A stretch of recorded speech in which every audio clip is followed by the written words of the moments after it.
everybody. Welcome back to Coffee and the Tea. I am so glad you decided to join me and see what kind of tea I am spilling. Y'all, I have a confession to make.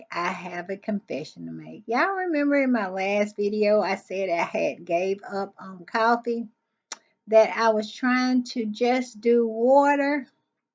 Well, that lasted about a couple of weeks, and look what I have. I have coffee. I do. I just could not. I just needed some coffee today. So I hope y'all are having y'all's coffee, and we're going to get into this tea in just a little bit. And I am so happy to be having my coffee with you because I needed it. I needed it. But before we get into the tea, of course, go down in your settings and find your subscribe button and go ahead on and subscribe, because I'm telling you, when I get through with this coffee and the tea, when I get through dishing up, serving up the tea that I have today, you will want to be subscribed. I'm just saying. And hit your notification bell so you know when I upload or when I just want to pop in. And give me a thumbs up to fight that algorithm, that beast. It is something, especially when you're a new content creator, when you are trying to get a channel off of the launching pad. All right, let's get into this tape. First up is Scary Movie. Y'all remember that franchise Scary Movies with the Wayans? And I don't know if they sold it or it was taken away from them or what, because I think around three or the fourth Scary Movie, the Wayans just disappeared in it, and it kind of took a left on us. It was like weird. Well, the new Scary Movie is coming out. It would be Scary Movie 6, and the Wayans are back. They are Sean and all of them. They are back. And I am under the understanding that it is going to be a lot of money to be made for the Wayans family. I'm saying close to $100 million is going to be poured into this movie.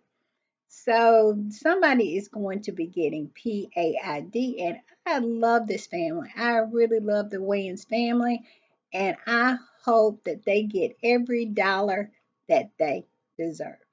I'm just saying. Also, sad news, Terry Garr. I don't know if you know Terry Garr or not.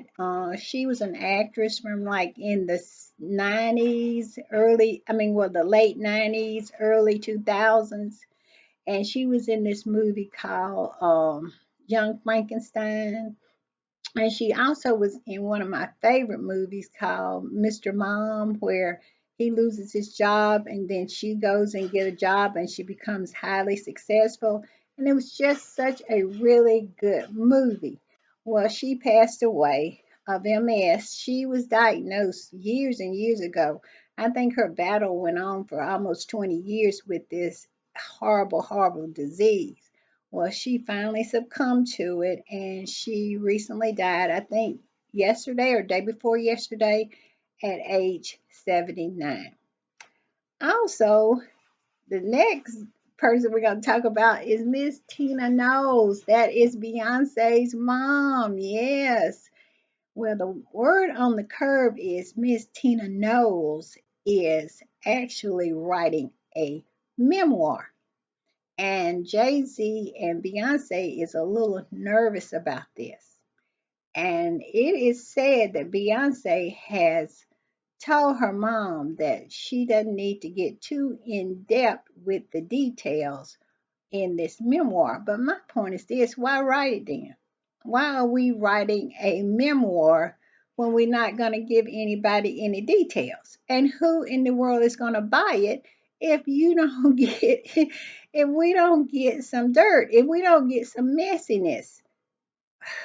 All I can say is good luck, Miss Tina. I love Tina Knowles. I love Beyonce. I love the whole family. But when you are trying to sell a memoir, you need to come with the dirt. You need to come with the behind the scenes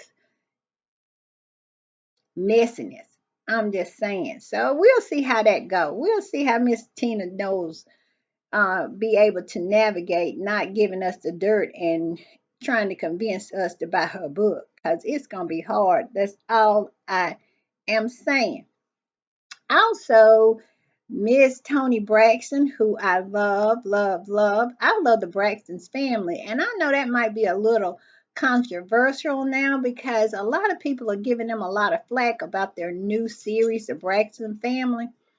I watched it and everything. They're dealing with their sister's passing and Tracy Braxton, her passing. And I love Tracy. Tracy, I used to watch the Braxton Family Values a long time ago. And Tracy was one of my favorite. She really, really was. And it was just so sad that what happened to her.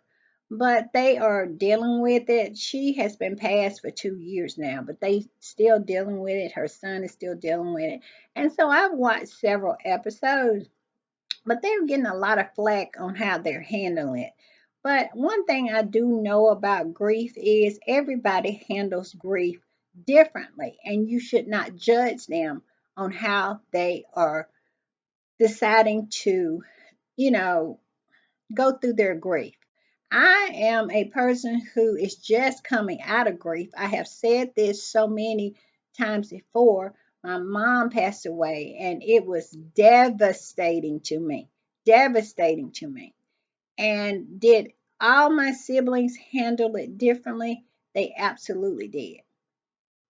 But it's no right or wrong way to handle grieving. So all I can say is, and Tony is the oldest, and so she handled it different too. But I got kind of off on a tangent. But she is presently on the cover of Essence, looking really, really fabulous. She really is. I love Tony Braxton. Like I said, I love the whole family. All right, and we also want to talk about one of my other favorites, Meg the Stallion. I love Meg because I think Meg needs a mom. Her mom passed away at an early age. I know at my age, my mom passing away was devastating to me. So I can only imagine. She was in her mid-20s, I think, when her mom passed away. And I love her work ethic. I love Meg the Stallion. And it just seems like so many people just come for her for no reason. Well, it's been reported that her interview with Gayle King, who I have zero respect for. I don't like Gayle King at all, and I'm not a huge fan of Oprah, and I'll tell you why. Because Oprah has done some questionable things, like her interview with those so-called victims of Michael Jackson. And I said so-called because they had been discredited at every turn, but yet and still she put her credibility behind them and interviewed them, and it's just a whole lot of questionable things. And also, I understand that Gayle King, um, I understand her interview with R. Kelly, but it was the way that she has, conducted herself. And also, when Kobe died, her comments about him. So I give her and Oprah the side eye. I really do. I think a lot of things that they have done, they could have handled better. And that's my opinion. But Meg Thee Stallion is talking about her interview that she had with Gayle King, and she is saying that she actually lied when she said that she had not slept with Tory Lane. And if you don't know who Tory Lane is the man who shot Meg Thee Stallion in her foot and is presently serving, I think, 10 years for this deed, and well deserved because anybody who knows anything about this case, and I followed it from the start to the finish, that this little leprechaun is nothing but a disrespectful piece of shit and deserved to be exactly where he's at. Because if you know you're out here wilding out doing some stupid stuff like that, That is ridiculous. But Megan said that she lied to Gail about sleeping with him. And now it's a big uproar saying that because she says she lied to Gail King on a television show, that she would not be a reliable witness, and all of, well, Tory Lane's conviction should be thrown out. I call BS on all of that because number one, that wasn't what the trial was about. It was not about her sleeping with Tory Lane. It was about him shooting her in her foot.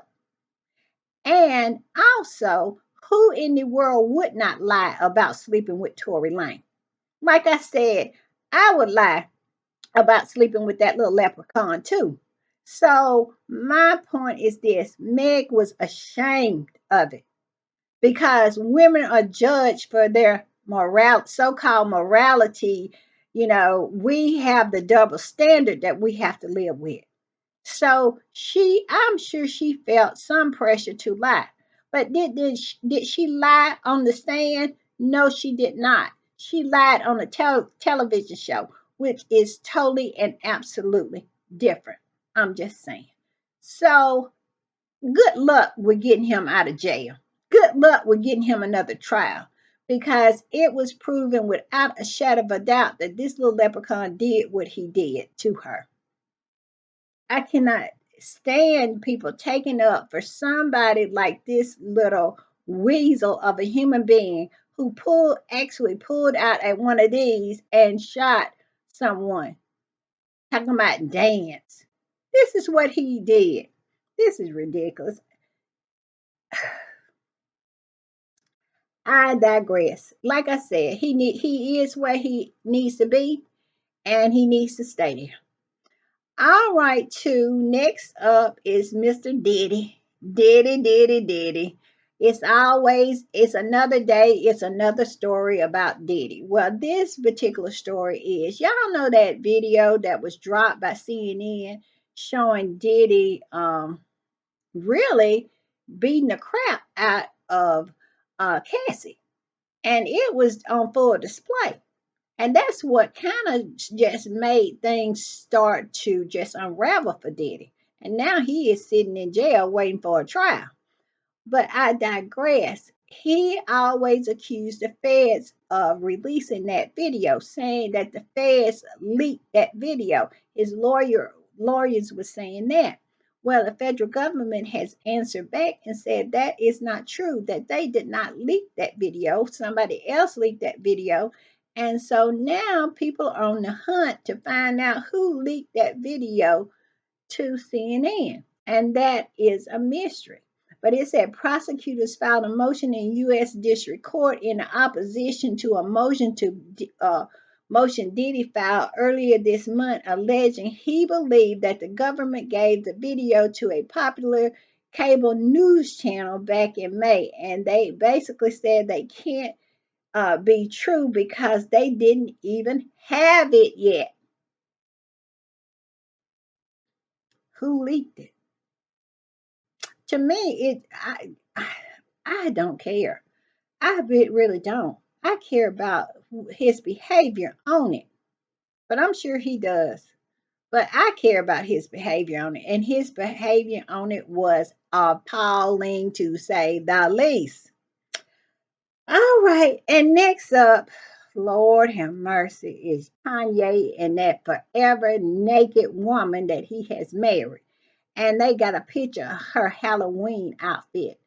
And I have never saw anything.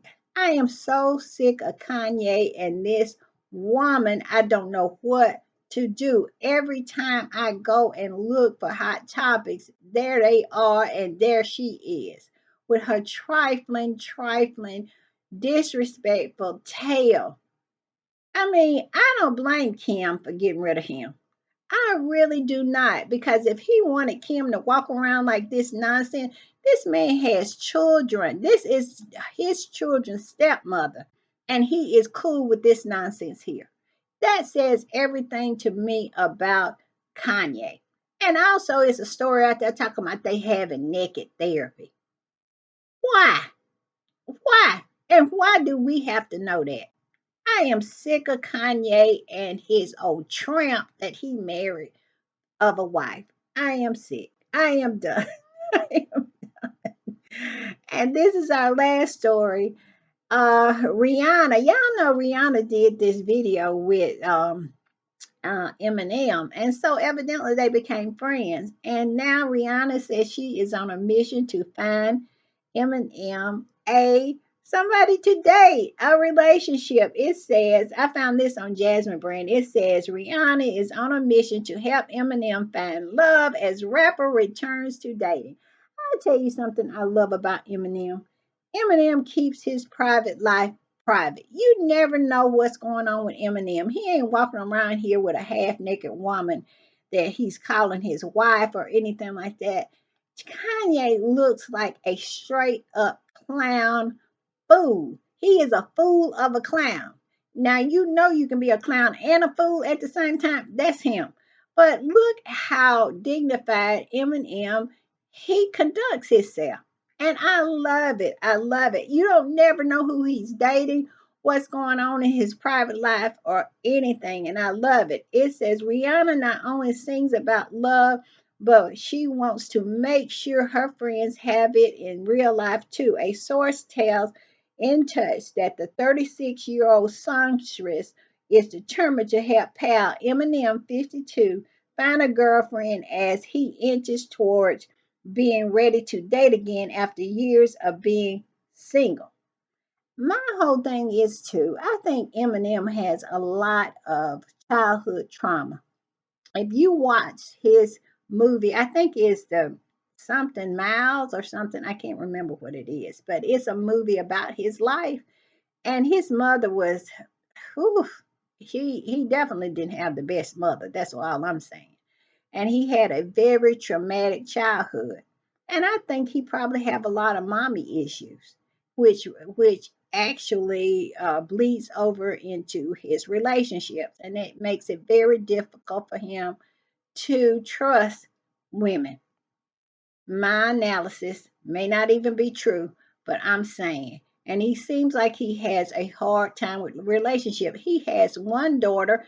His daughter is probably maybe even 30 years old, and she's married already. I would not be surprised if Eminem is not a grandfather, but he keeps his personal life so close to the vest. Who knows?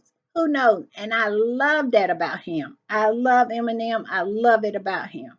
And I hope he does find happiness. Evidently, he's been alone for a long while. And he probably working through some trauma because he actually went through a lot. All right, y'all, that is the tea. Did I not have a lot of tea? I did. I did. But we also got to do stupid people doing stupid stuff. And y'all know what the deal is.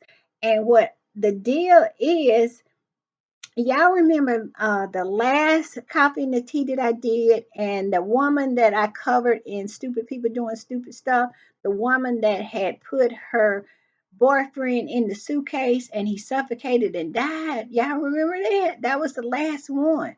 And if you hadn't saw that coffee and tea, go back, and because I'm gonna put the link on this particular podcast. Well, I told y'all I was going to get back with y'all with an update if it was an update to be had, and it was. I found this on CNN, and it says Florida woman who zipped, I'm going to put it up here. Florida woman who zipped her boyfriend in a suitcase for hours until he died found guilty of second-degree murder. So she was found guilty of second-degree murder. It said Florida woman was found guilty of second-degree murder Friday. Authorities said that she zipped her boyfriend up in a suitcase and left him for dead back in 2020. Sarah Boone, now 47, told authorities her boyfriend got trapped in the suitcase and died during a game of hide and seek. Y'all remember that? Like I said, if you hadn't saw it, I'm gonna plug it. I'm gonna put the link at the end of this. But come on now. Come on now. Hide and seek. How he zip himself up in there, and if he hiding, you can't zip yourself up in a suitcase yourself. And what grown folks doing playing hide and seek? I heard a hide and tickle for grown people, but not hide and seek. And why in the world would he, if he zipped himself up, he could zip himself right back out? Why is, and they said they could hear on a recording that he was telling her to get him out. I'm just saying. Well, she is going down. She got second degree murder. I would think it would be first degree, but what do I know? And it says they thought it would be funny to hop into a suitcase as part of the game, according to the arrest affidavit from Orange County Sheriff Department. But we are talking about Florida. Florida is unique to itself. And it said Boone zipped up um, George Torres Jr., 42, in a blue suitcase. Two of his fingers stuck out, so he could, because she assumed he could open it, according to the affidavit. This one. And she went upstairs to bed and thought he would get himself out of the suitcase. Now, this is crazy.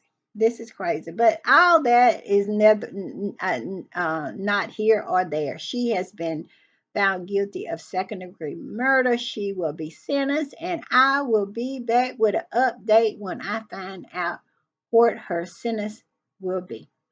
All right, y'all. That is coffee and the tea for the day. Did I not tell you it was jam packed? All right. See y'all later. Bye.